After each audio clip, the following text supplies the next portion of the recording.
Assalomu alaykum.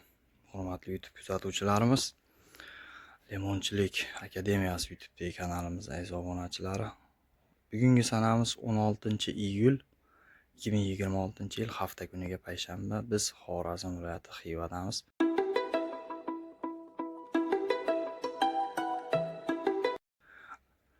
Bu bochkalarni nima uchun ko'rsatyapman?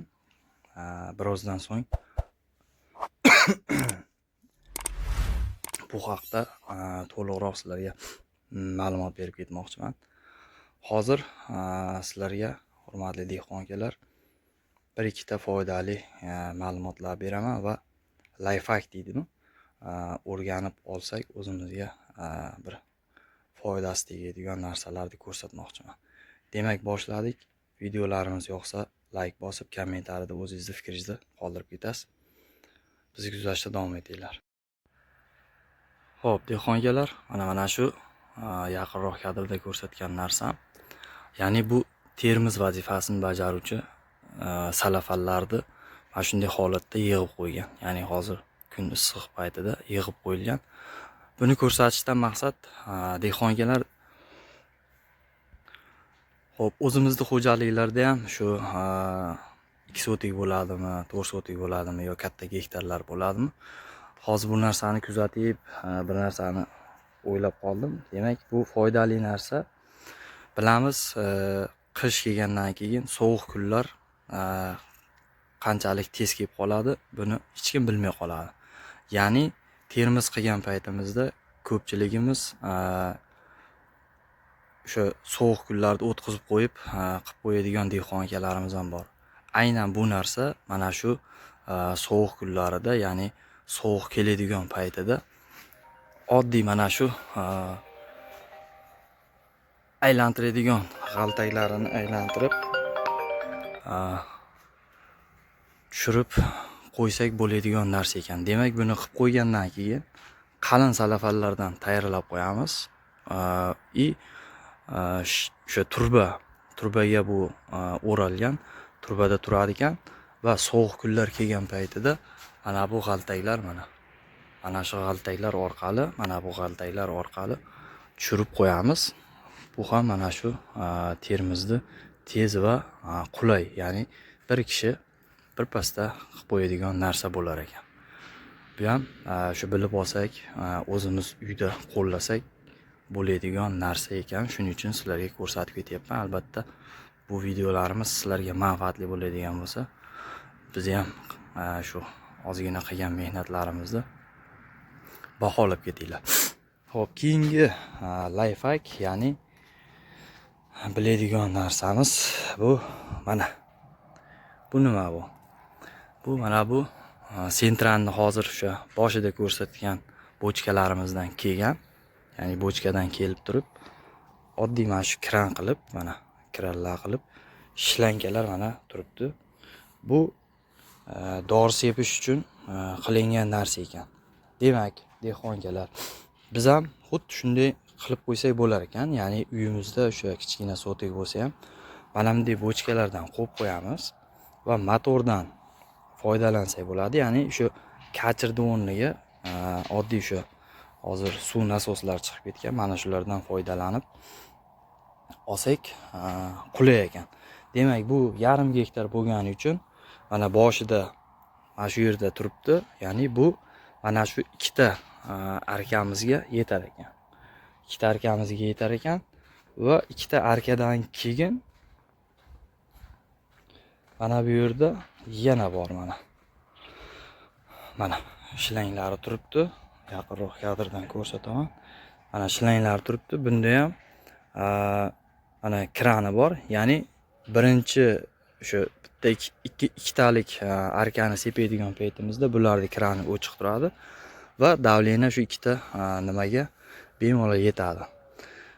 Demak, bochkalarimizni litri aniq, o'sha litrga dorini tayyorlaymiz. Bunda qulayligi nima? Dehqon akalar, to'g'ri, bunda ham 2 kishi ishlaydi ekan, chunki kelgan kunim ko'rdim. Bir kishi shlanglarni tarqatib bersa, bir kishi mana bu orqali mana separ ekan. Mana oddiy suv purkaydigonni qotirib qo'ygan shu mana shu. Bunda bir kishi shilanglar tarqatib berib tursa, bir kishi bemalol sepadi. Demak, dehqonlarga kattaroq joylarimiz bo'ladigan bo'lsa, yelkaga o'sha 20 litr, 25 litr, 30 litrlik apparatlarni ilib olib qiynalishimiz kerak emas ekan. Demak, buni qilib qo'yadigan bo'lsak, bilamizki, misol uchun katta gektarlarga 1 tonna, 2 tonna shu gektariga qarab turib dori sarflanadi. Bu dorini oddiy apparatda sepadigan bo'lsak, qiyinchilik bo'lishi mumkin. Ya'ni insonga shu har doim ko'tarib yurish uchun qiyinchilik bo'lishi mumkin ekan. Mana bu yerda ham bor va narigi tomonda ham bor. Ana yaqinroq kadrda ko'rsatib beraman, mana turibdi. Bu yerda ham bor. Demak, bu bilib o'zimiz agar qilib qo'yadigan bo'lsa, bu o'zimiz uchun qilinadigan qulaylik, sharoitlar xolos. Ya'ni mana tepadan yomg'irlatib qilingan bu joyda, lekin bunda dorini agar ximikat dorilarni qo'shib sepadigan bo'lsak, rasxodimiz ko'payib ketadi bunda. Ya'ni bu faqatgina limonni ustiga emas, mana bu yo'laklarga ham sepib yuboradi.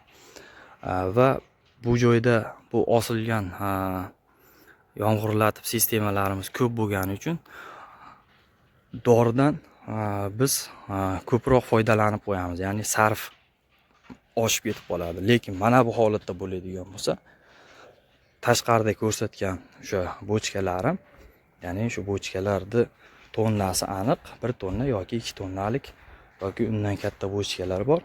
Siz o'zingizning ehtiyojingizga qarab turib bochkani tayyorlab olasiz. Dorilarni tayyorlab, oddiy bitta motor orqali dorini sepasiz. Mana shu mana bu yama, ya'ni basseyn, adashmasam 20 tonna dedimi, hozir aniq esimdan chiqib qoldi. Shunaqangi suv sig'imini olar ekan. Lekin mana bu bochkalarimiz, mana bu yerda litrlari ko'rinadigan bo'lsa, mana 500 yozilgan. Ya'ni bu aslida 1 tonnalik mana. 1 tonnalik idishimiz mana. Bundan ikkita qo'yilgan. Bir xilda mana. Bunga dorini tayyorlab olasiz, motorni ishga tushirasiz va shu yuqorida ko'rsatilgan shilanglarni bir kishi tarqatib tursa, bir kishi bemalol yelkaga og'irlik tushmagan holatda limonlarni kimyoviy dorilar bilan kurashishimiz mumkin. Bu sizlarga ko'rsatadigan foydali ma'lumotlarimizdan edi. Dehqonlar bizni kuzatishda davom etinglar. Sizlar uchun har kuni qiziqarli yangidan yangi ma'lumotlarni berishda davom etamiz. Albatta, videomiz manfaatli bo'lgan bo'lsa, like bosib, bizni qo'llab-quvvatlab qo'yasizlar. Xudo xolasa, yarimlab qoldi ishimiz. Ya'ni 8 ta, jami 8 ta arka bor ekan 100 metrdan. Shuni teng yarmiga keldik. Inshaalloh yana 1-2 kunda tugatamiz.